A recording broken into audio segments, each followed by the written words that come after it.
Хан уул дүүргийн 15 дугаар сургуульд 2015 онд илсэн 8 настай хүүхэд ердөө 3 сарын дараагаас сүрийн өвчнөөр өвчилж, улмаар уг өвчнөөс үүдэлтэйгээр нас барсан талаарх мэдээллийг талигаж хүүхдийн ээж манай телевизэд өнөөдөр хандаж өглөө. Тэрвэр яг одоо хөдөө орон нутагт ажиллаж байгаа учраас утсаар мэдээлэл өгье. Удахгүй Улаанбаатар хотод очихоор дэлгэрэнгүй мэдээлэл өгнө гэсэн юм аа.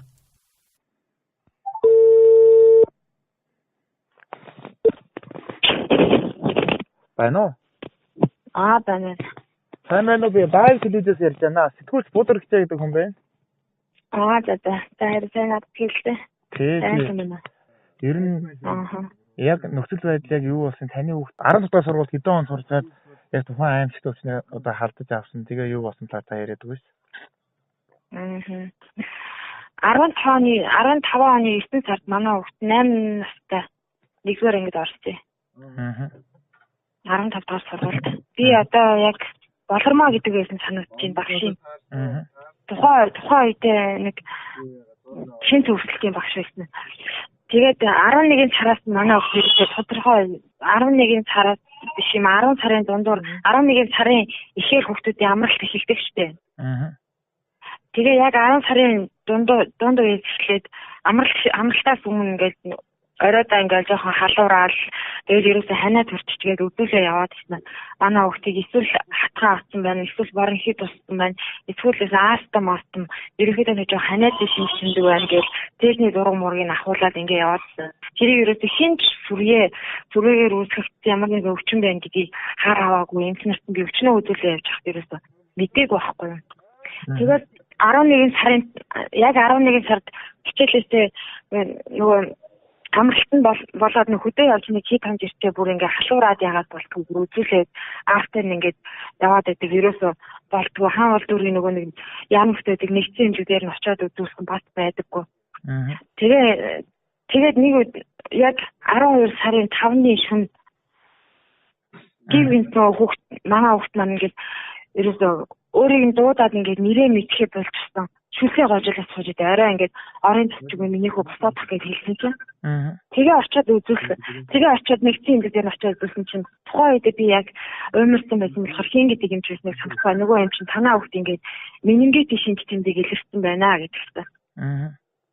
Тэгсэн чинь нуснаас нь ус аваад ингээд яасан чи сүрээгээр үүсгэсэн менингит.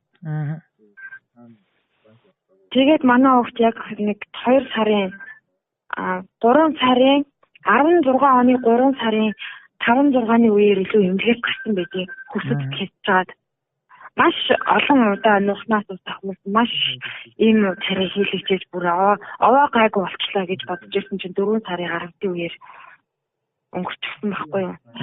Тэгээ яг тухайн үед манай хамаатны хүүхдэр 14 дугаар сургуульд сурч ирсэн хүүхэд хөсөөдөд хийгдчихсэн. Тухайн үед хөсөөдөд 15 дугаар сургуулиас 4-5 хүүхэд хийгдчихсэн бүр хамт. Тэгээд ийм нэг харамсалтай юм болсон. Тухайн үед бид нэр ингээд бидний лөөллөө байжгээд өнгөрсөн. Ерөөсөө тэр сургууль дээр ийм юм болоод өнгөрлөө, ийм юм байсан байх гэдгийг ерөөсөө мэдээгүй байхгүй юу. Тэгээ ингээд өчигдрөөс хойш мэдээ сонсоод ирсэн чи ерөөсөө тэр сургууль ингээд голомттой бараг тийм өвчтөй багш ажилтгийсэн байж магадгүй гэсэн мэдээллийг аваад жоохон бохомдоод ингээд танах ярьж өгдөө. Надад энэ тодорхой мэдээлэл өгөөч танах мэдээлэл тавьж гэж хандсан байхгүй юу.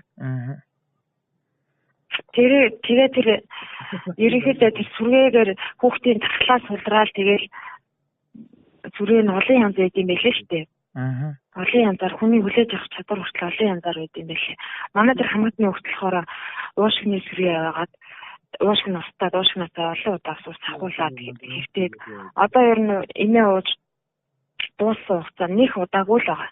Тэгэхээр танай хамаатны хүүхд чинь бас 10 дахь сургууль сурдаг байсан гэсэн үг үү?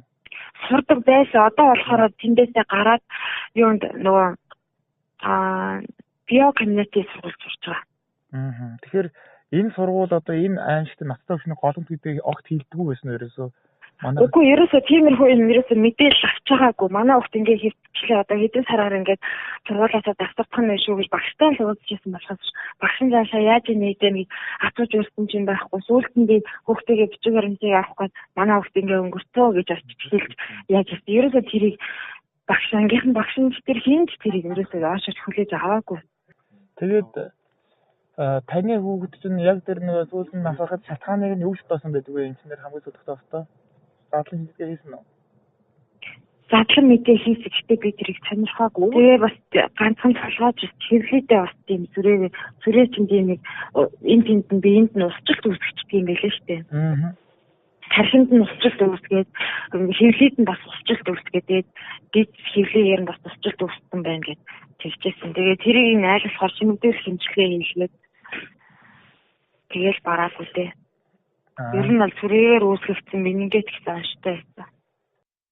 Үүнээс үзвэл хаан уул дүүргийн 15 дугаар сургуулийн сурагчид 2015 оноос эхлэн олноороо сүрийн өвчнөөр өвчилж эхэлсэн болж таарч байна.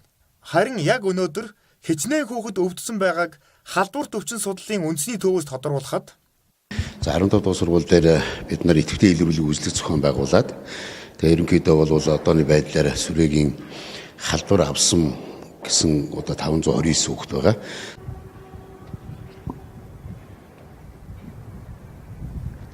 Лайв телевизэн сурвалжлах баг сүрийн өвчний гомдод бүсээр нэрлэгдээд байгаа хаан уул дүүргийн 3 дугаар хорооны нутаг дэвсгэрт байрлах ерөнхий боловсролын 15 дугаар сургууль дээр ирээд байна.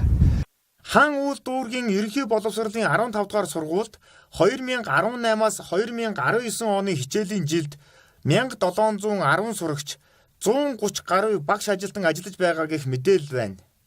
Нийт сурагчдынх нь 30 орчим хувь нь амьсгалын замын гоц халдварт сүрийн өвчнөөр өвдчхөөд байхад тус сургуулиас ямар ажил зохион байгуулж байгааг асуухаар очиход шүрэн цэцэг захирал сургууль дээрээ байсангүй. Харин сургуулийн үйл ажиллагааг эрт даваа гарагийг хүртэл зогсоож сургуулийн багш ажилтнууд коридор болон анги танхимуудад чигтээ цэвэрлэгээ хийж байлаа.